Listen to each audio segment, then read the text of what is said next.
I'm so excited to welcome Nicole Sachs here today. I found her first book in 2021 called Truth. And it's funny the way she writes it. I honestly thought she was my own therapist because she writes like she's talking to you. And it honestly was the first person who got me, who understood, who validated, so, Nicole, we've laughed together, we've cried together. You're a really great therapist. We really work well together. Yeah, but it was just so funny. That's how much like it makes it feel like she writes like it's talking to you. I didn't have access to her newest book, which is the Mind Your Body, which I wish I had because even the first 5 pages spoke to me like no other. It's just kind of takes what we're going through, this whole, the rug being pulled out from under us, and what that's like, and where the journey begins, where work through. And she gives her great tool, journal speak, in sorry, trying to do 2 things at once. Yeah. So just you validated all my emotions, really, some dark thoughts too that I was having about my reality. So, and you gave me a tool to work on these instead of just keeping suppressing them so that, I could get better. And she's going to talk all about that. Okay. Well, first of all, Ellen, that was so great. I needed it too. And it just actually, as I was sitting in that space, I thought to myself, I think I'm going to open my Omega retreat this summer with a little meditation because I don't do that. And it really does bring you into that space of like, I am here, I'm present, the distractions fall away. So thank you for that. That was a great idea. I do one in-person retreat a year, and right now, and it's coming up in a few weeks. So that was a very good suggestion. Right. Excuse me, is that's in June, right? And is there any spots available if people? It's filling up. We've been getting the numbers, but there are a few spots available. So if anybody after this experience would like to spend, it's a 5-day retreat, June 22nd through the 27th at the Omega Institute in upstate New York. It's actually really not hard to get there from the Boston area. It's a life-changing week. We have it's literally incredible. I say that because I've been doing it since 2018 and I watch people transform even during the week. And we have a nice group coming this year. So anyway, we can talk more about that at the end, but certainly I can put information in the chat. Oh, it looks like somebody already did. Okay. Wonderful. All right. Well, we can talk more about that and how I can support everyone further after this experience. But the first thing I want to say, whenever I deal with all chronic issues, but long COVID sort of especially since it's so new, is I want to dispel any resistance or any skepticism from the jump. I come with the most tremendous compassion, the most tremendous connection and understanding of exactly what you're going through because of my own personal experience and just thousands of people I've worked with around the world. And in no way, anything I'm saying, because I'm going to be talking about brain science and emotions, are we suggesting that the pain is in your head, that you're making it up, that you're hysterical, that you're overly sensitive. Like that is so important. I actually, as Ellen mentioned, I just pretty much finished, or I'm always like a little bit on my book tour, but my book published on February 4th, and I was in New York City and I did the Today Show, which is like super stressful. Should anyone have ever done 4-minute morning live TV? But one of the things when I was like kind of coaching myself is no matter what he asks me, the first thing I want to say is the pain is not in your head, because I never ever want to be for the message, because it's going to talk about emotions and brain science, to confuse people and to make them resistant, because resistance of course is a barrier to receiving what I have to give. Okay. Having said that, let's start a little bit with me. My name is Nicole Sachs. I am a psychotherapist and an author and a podcaster. I've been working in this space since probably 2000, so that's about 25 years now. I started my private practice after having lived through my own really harrowing chronic pain experience. When I was 19, I was at college and my back went out so completely I could not function or walk.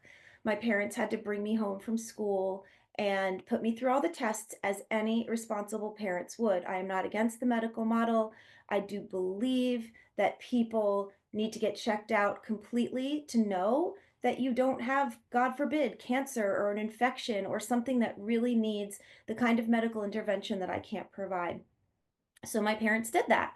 I did the MRIs and the x-rays and the orthopedic surgery consults, and what came out was I have a condition, a very, very serious finding on MRI, according to orthopedics, called degenerative spondylolisthesis. And it is a very severe abnormality of my lower spine. Apparently, I have a very serious case. And so at the age of 19, they looked me in the eye and said, okay, well, this is going to change your life. There's no more travel, no more exercise, no more riding in the car for more than an hour. There are very specific sleeping positions as to not destabilize your back. And the likelihood that you'll have a biological child is slim to none because the weight of the baby would destabilize you so much you could end up in a wheelchair. So 19 years old, that was super fun. And you know, they were saying that spinal fusion surgery was the recommendation, but they were also saying that at 19 and otherwise healthy, I shouldn't do it right now. So it was just like, here are the parameters to live, and then we'll see down the road when you're going to have the surgery. So I kind of went on with my life with enough steroids and muscle relaxers and painkillers. I moved from acute pain to chronic pain. So I could walk. I returned to school with the handicap placard on my car, and I went back to life. And through the years, into my early 20s, I just, call it spiritual, call it whatever you want to call it, there was some awareness. It was kind of like right here, where this might not be the whole story. I just didn't know why. I was like, I'm just not sure if I can accept that. Maybe it was denial, maybe it was trauma. Um, and when I was in my early 20s, my mother was watching the Rosie O'Donnell show. So this is back in let's call it 1995. And Rosie had a producer on. Her name was Jeanette Barber, and she was in a motorized wheelchair. And she had such pain in her knees and her feet that she was unable to walk. And she had tried everything, been to every doctor, and had every procedure. And there was not even a surgery that they were saying was going to relieve her pain. So that wasn't even an option. And Rosie had brought her on and basically said to her audience, can anybody help Jeanette? She's dear to me. And people apparently had written in droves, check out the work of Dr. John Sarno. Now, my mother was watching the follow-up episode. So my mother had missed that first episode, and my mother was watching the after of the before and after. And in the episode my mother was watching, Jeanette had just run the New York Marathon. And so my mom called me, like in hysterics and said, who's Dr. John Sarno? Find this Dr. John Sarno. So I looked him up and I got his book called Healing Back Pain. At the time, that was the one that was out. And I kind of read it, I was like 23. I looked it over. But what I got was this.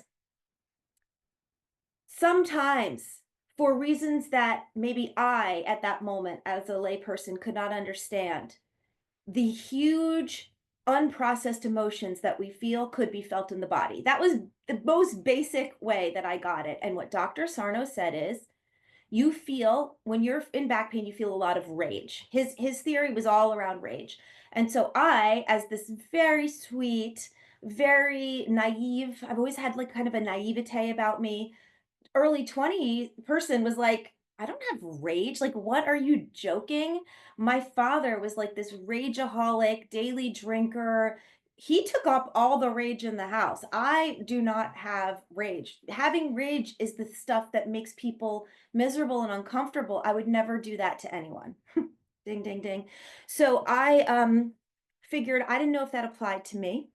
But as I was moving through my life with all of those dark diagnoses, I decided, what the hell? It's worth a try. And so when my back would scream, I would pause mentally and I would say, is there a reason that I could be really angry? And I just did a little bit of a mental inventory. Yeah, well, that kind of just pissed me off. And that was this. And I would attend to my back pain, let's say about 10 minutes later when I got distracted by something. And I was like, what the hell? It was going away. Now, this was so uncanny to me, but I did not care. I was like, let's go. I don't want to be in back pain. I want to have children. And so my story is a long one. I'm interviewed in many places. I will put a link, or maybe Ellen can, to my podcast, which has hundreds and hundreds of episodes. And we're going to get to the long COVID right now. But the point is, the reason I qualify is I ended up actually seeking out Dr. Sarno, understanding that there was real work to be done to unearth my emotional reservoir, doing that work, creating my own theories and practices to evolve his, working with him, lecturing with him at NYU, having him refer into my private practice as I was licensed as a therapist, and essentially dedicating my career to carrying the torch of his message. As I have the exact same MRI, and I have had no back pain for over 20 years. I gave birth to 3 children. I exercised till the day they were born. They're 22, 20, and 17. I have the exact same film and I have no pain. That film was never the reason for my pain. I understood about the brain science. So there's my little story. Now, here's what happened when we all went down for lockdown in the pandemic. I looked around the global community and I said to myself, this is not going to be good for chronic illness. The reason I knew this is because chronic illness, many kinds of chronic illness, and I'm going to just give a few different examples of things that I've seen completely resolve in my practice. Migraine disorders of all kinds, fibromyalgia, back, neck, knee, hip, shoulder, elbow pain of all different varieties, irritable bowel disease in all different varieties, chronic fatigue, pelvic pain and disorders of all different varieties, and long COVID. I saw what was going on in the planet and how we were in a global moment of total shock, despair, terror, and trauma. How the least hysterical person truly that I know, was in a panic. One of the moments that my daughter always will tease me about is the moment she asked me for a certain kind of hairbrush, and I went to the grocery store, in my hazmat suit, and I came back with this grocery bag, and I think she was in 6th grade at the time, bless her, went to grab the box that had the hairbrush in it, and I screamed. She started hysterically crying because I needed to wipe the box down with Clorox before I gave it to her. So if I am like this, I knew that the planet was going to be in significant fight or flight. I sensed it. So cut to a few months into the pandemic, and the first reports of long COVID start coming out. Brain fog, unexplained chest pain, migraines, severe fatigue, stomach issues, all sorts of things that all of you guys understand. And I looked at that article and I go, here we go. And I made a video. I was a little scared to make it. I put it up on YouTube and it said, COVID long haul is TMS. Now, TMS is Dr. Sarno's original theory. It's called tension myoneural syndrome, and it's the umbrella under which a lot of chronic illness can be explained, because it talks about the brain science and why the brain misfires, and causes symptoms. So this is not symptoms you're not experiencing. You're experiencing them. The question is, why is the brain firing? We don't feel anything without the human brain. Just a little primer is, when you touch a hot stove, you think you're feeling pain because your nerves on your finger are ignited with the burn. It's not actually true. What happens when you touch a hot stove is the nerves in your finger send a message to your brain, and the message says the sensory environment has changed. So it's up to the brain to understand, is this dangerous? Is this exciting? Is this, cause for celebration or cause for protection? In the quick case of a burn, the brain says this is cause for protection. You need to remove your finger from that hot stove. You're going to burn your skin off. You pull it off, and then the pain comes. The brain has set signals of pain because signals of pain are protective. Now you can take care of the wound so it doesn't become infected, because, at the dawn of early humanity, if you didn't take care of an infection, you're going to become septic and die. So our nervous system is perfect. But the problem is when the pain signals are firing for reasons that are not necessary for protection. So hold that thought. So I understood what's going on with long COVID, and I'm like, okay, these are all manifestations of TMS. We are a society in high fight or flight and trauma, and this is going to evolve. So as we're going, I'm putting out educational material. I spent a ton of time online during COVID, of course. What else did I have to do? Just putting out teachings and doing online retreats and writing courses. And I come upon an email, let's say 6 months, 8 months, 10 months into the pandemic, from a woman named Lika. Lika was in the Netherlands. She is a person I have never met, and she was suffering from such severe long COVID. She was 34, and she had gone from exercising and traveling. She was actually oh, sorry, during COVID is still right now. True. I meant, okay, so always forgive me for my language, take it with a grain of salt. What I mean is during the time that we were all considering ourselves, masking and lockdown and being careful. So yeah, during COVID is for the rest of our lives, right? It's like during flu.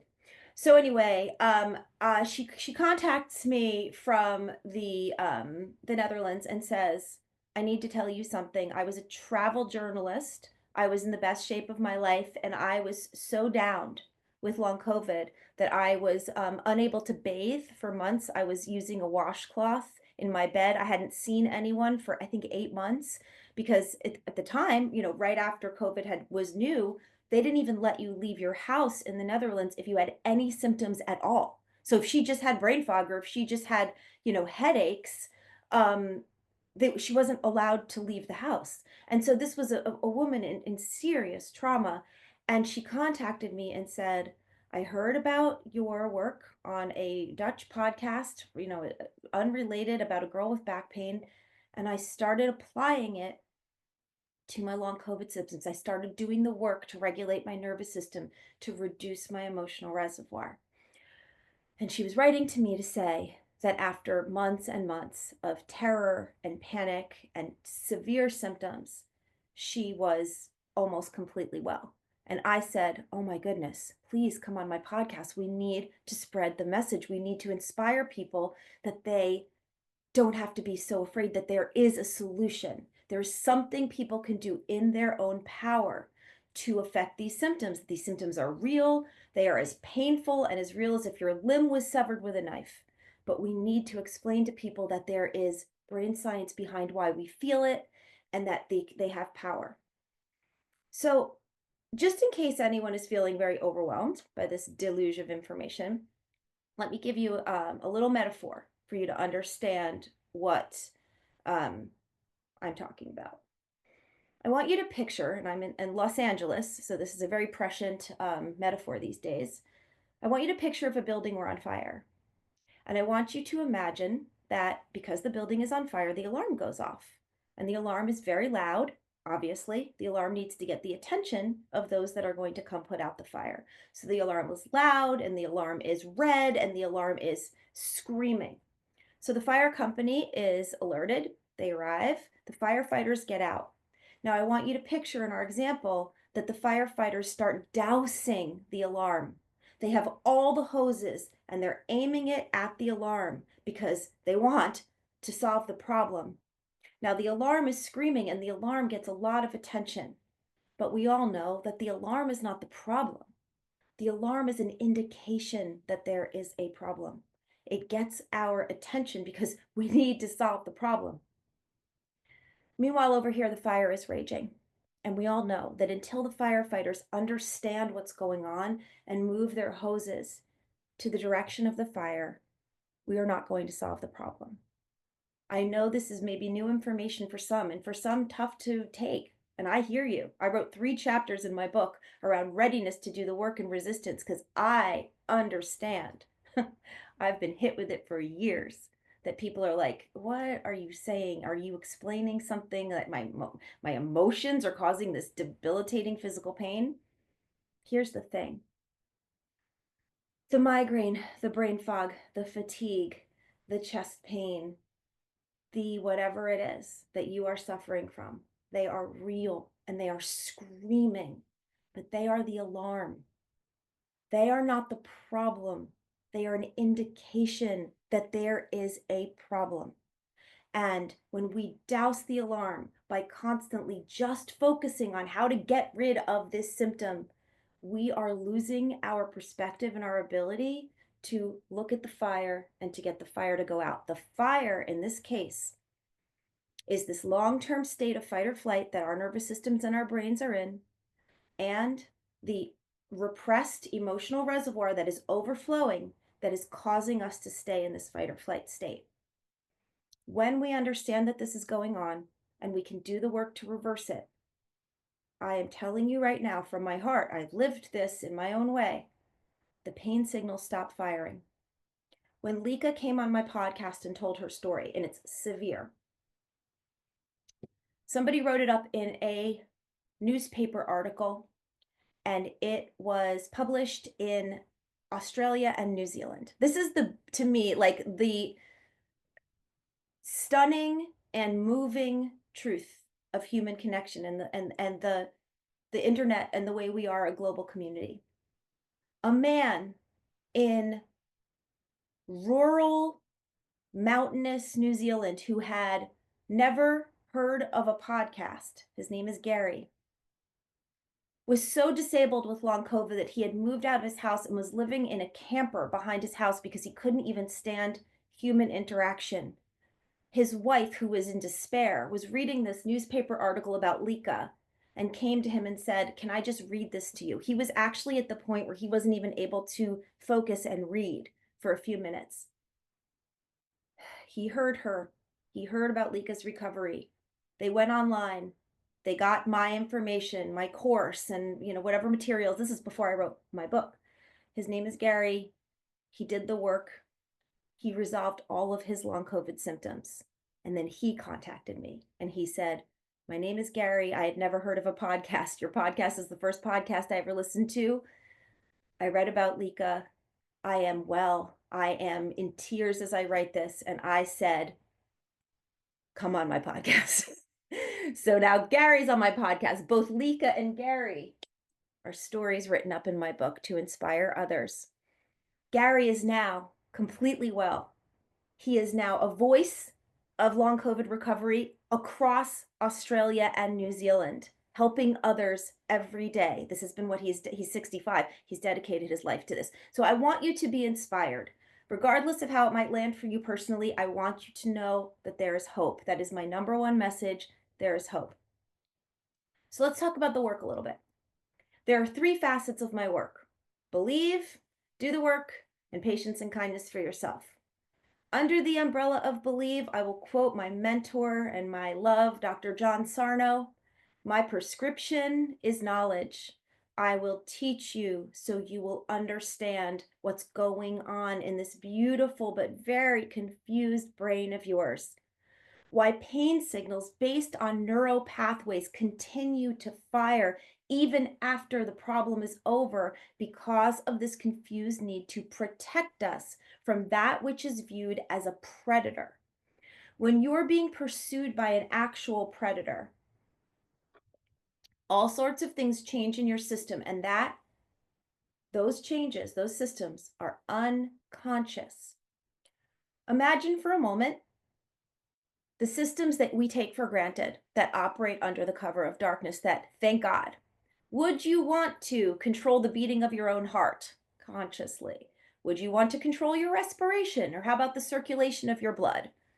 I'm going to go for the fact that although everybody is muted, you guys would say no.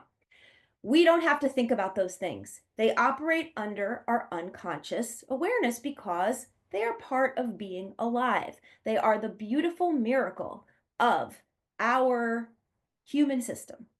So, because that stuff operates under the cover of unconsciousness, we never think about it. The fight or flight response and the protection from danger is exactly the same. So, when our emotional reservoirs are up to here with shame and grief and rage and despair and terror, the things that I've evolved Dr. Sarno's theories to teach, things that we don't know are safe to understand and to see, the nervous system goes into fight or flight. Now it's starting to look for a place to protect us. When we have been susceptible to a symptom like fatigue, let's say, sending signals of more fatigue are protective. Because if the predator is your boss or your child who you are so in despair about, why can't I fix their life, or your ailing parents, or society in general, or geopolitics, or all the things that make us really stressed, if those are the predators and you're so fatigued you can't keep your eyes open, or if your migraine is so bad you have to be in bed with the curtains drawn, your brain and your nervous system see that as protective, and they will keep you right there. That is why we are a society of chronically ill people, because there's a lot of stress out there, and our brains and our nervous systems want us quiet and small. They want us being nicer to ourselves. They want us asking for help, and they want us lowering our demands on ourselves. And those things happen when we are sick. So I know it's a lot to get to, and wanting to leave time for questions.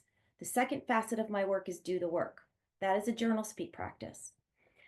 This is a lot to explain, and we're not going to get to it now, but I will tell you, if anyone is interested, it is a very small investment to buy this book. I will read it to you on audiobook, or you could read it on Kindle or in paper. This explains absolutely everything about how to do a journal speak practice for yourself, about why it's important, about why it changes your nervous system from fight or flight to rest and repair. It's like putting a ladle in your reservoir and dumping it out little by slowly in a way that is safe, in a way that sends the message of safety to the nervous system. Our chronic symptoms are no longer necessary for survival. For survival. Stakes are high. The third facet of my work is patience and kindness for yourself. We have no idea how important self compassion is, that self compassion is a verb, that when we cannot treat ourselves with the kind of love and kindness and compassion and patience that we would our most precious loved one or our most precious pet, whatever we love, we are like, it's like bailing out a boat with a hole in the bottom. We are just constantly filling with our negative self-talk and our criticism and our impossible demands.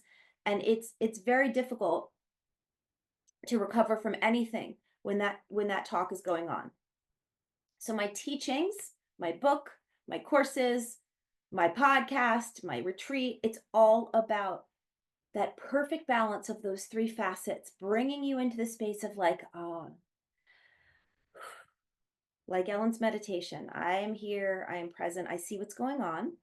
There's no shame, no hate, no shade of what I've been through up until this moment. Now I get it. My resistance is calmed. I can do the work to bring the reservoir down.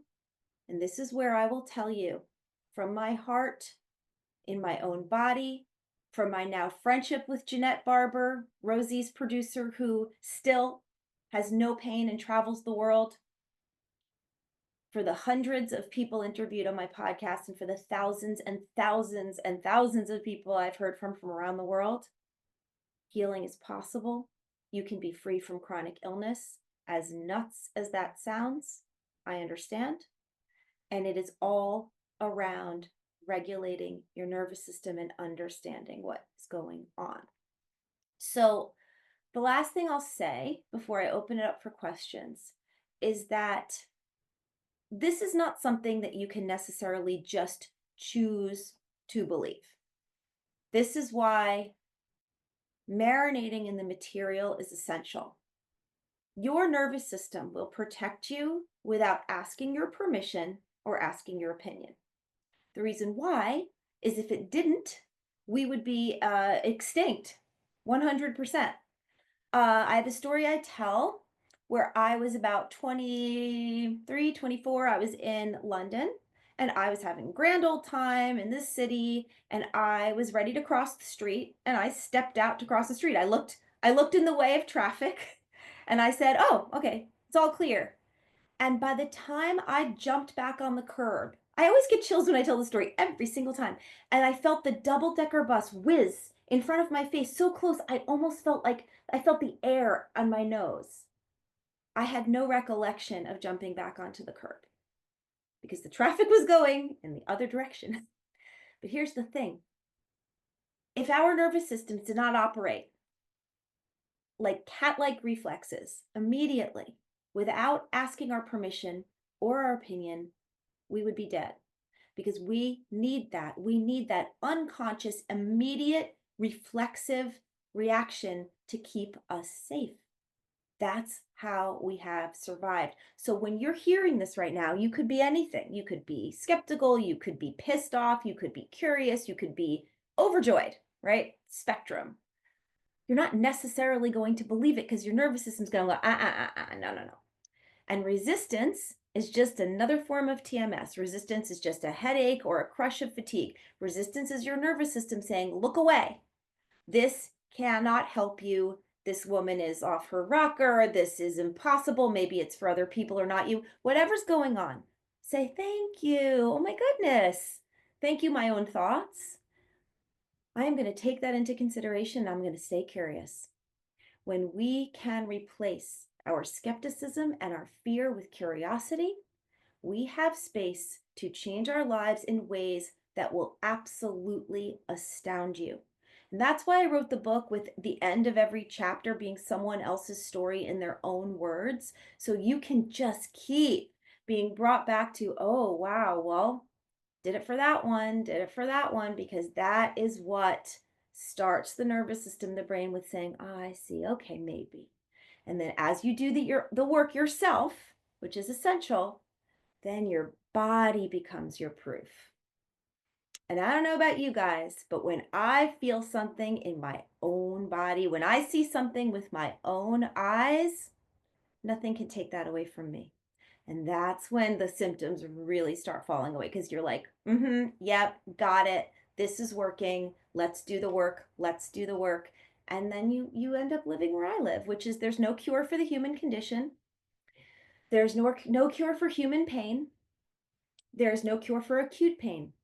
We will have pain. We will have bumps and bruises. We will have pulled muscles and, and stretched tendons, and we will need surgery. My ex-husband loves to ski. He's 53 years old. He's had 2 reconstructive knee surgeries because he keeps doing stupid things. But what I'm saying is that is necessary. I'm not saying that mind body medicine, if you tear your ACL and a doctor says it's hanging by a thread, you need to have a surgery, go have that surgery. But there are so many surgeries that are not necessary for pain. There are so many procedures, there are so many medications, and I'm not against any of them. I'm just saying stay curious because chronic conditions are most often cured by this type of work than by that. So I know people will have questions. Ellen, do you want me to touch on anything else before I open it up? Just in the com and they're saying, could you explain journal speak a little bit more? But and then Valerie, someone here doesn't know how to use the hand, but she has a question. So yeah, I think that you did touch on journal speak. I'll explain it a tiny bit more. So Okay. basically, when I was going through my own recovery, I was told to journal, and I was like, yeah, okay, like I'm in terrible pain. I can't like walk. You're going to tell me that I should journal. Like I actually was very dismissive. So if you are, feel free to understand that you're not the first. And so I started doing this. I was like journaling because like, we have this overflowing emotional reservoir. We got to get it out. And it all felt like a whole lot of nothing. I was like playing my tapes and writing my sob stories from childhood and and something happened in that moment where I felt like an invitation. I call it an invitation to go deeper. And I had been writing about motherhood and how I was really tired and I had 2 babies and cribs and 2-day babies in diapers because, as you'll learn if you read my stuff or if you follow up on this, recovery is not a straight line. And even though that initial understanding of Sarno's theories when I was in my 20s led to complete pain cessation, I had never really done the work and I never really understood it. So I had a terrible pain relapse after I had my first 2 kids.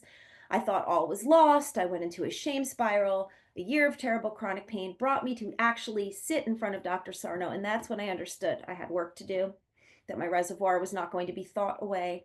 And that's when I was doing this work. And so I was writing this journaling and I was like, well, this doesn't feel like I'm getting to anything that's going to affect my pain. And as I was writing about motherhood and being tired and being overwhelmed, a thought came to me and it was a very unwelcome thought. But it invited me to write it on the page, and I wrote the first line of journal speak ever penned, which was, "I hate being a mother." And I couldn't believe I was staring at that line because I loved being a mother. I've been wanting to be a mother since I was 10. I almost couldn't be a mother, and now I was. And when I wrote it, I said, okay, well, this doesn't feel like truth, but it feels like a doorway. So I am going to take it because I want to save my own life. And I walked through that door and I said, I hate this. I'm a failure. I'm ruining my children's lives. I can't do this. I thought I would be good at this and I'm not. And I just started writing and writing and writing and sobbing and telling the truth. And what happened was I understood that there is a language. It is not just journaling. There's a foreign language we need to learn. I named it journal speak. And it is this language of our repressed emotions, of that shit that is under, of that darkness, of that space that we don't know to look at. And I went just at it. And I wrote about my children and my parents and my self loathing. And I just really went there. And in the process of this journey, I woke up the next morning and my back pain was 80% gone, never to return. I journal spoke about everything in my life. I created a structure, I created a practice, I created a container. I evolved it through my own work. I had a private practice for 18 years. I worked with hundreds of people through that. And I've created a real vehicle to get into that reservoir and dump it out. And it's called Journal Speak. Yeah, and Nicole, maybe just even, explaining that, or just saying that, like that. So what, 95% of our thoughts are in our subconscious, or are, that, and that getting, being able to do your journal speak, which is like going straight to the subconscious, right? It doesn't let the conscious kind of, you're writing like when you journal, it isn't just like I'm just intentionally journaling and making it neat and pretty, and you are just going straight. There is, yeah, vomit, there is swears, there is, no punctuation. It's just, and it's never has to be shared with anyone. And, Well, that's the thing. So I created this practice. It's a 30-minute practice. It's 20 minutes of journal speak followed by 10 minutes of affirming meditation. And it's you throw it out. You delete the words or you rip it up the moment you're done. This is like I had a client who said it's like blowing her nose in a tissue. She doesn't have to look at it again. It's a venting because it doesn't stay true. The important thing you have to understand about journal speak is I have three like freaking amazing children. My life is so rich and incredible because of them. But at the moment, as a scared 32-year-old woman with two babies and being completely out of my depth, I hated it. And I needed to admit that in that moment so I could then walk through the portal of what is really going on here. And what I really came to is that I had this very sweet and very quiet promise that I made to myself when I was about 12 years old that I was going to have the perfect family and I was going to be the perfect mother and I was going to erase the pain of my childhood, which was pretty significant and pretty lonely. And I didn't know that that's why I felt like a failure because guess what? There is no erasing the pain of your childhood, no matter what good kind of mother you are. And so I really had to get to that. But the doorway through which that existed was, I hate this. I have to freaking just say it.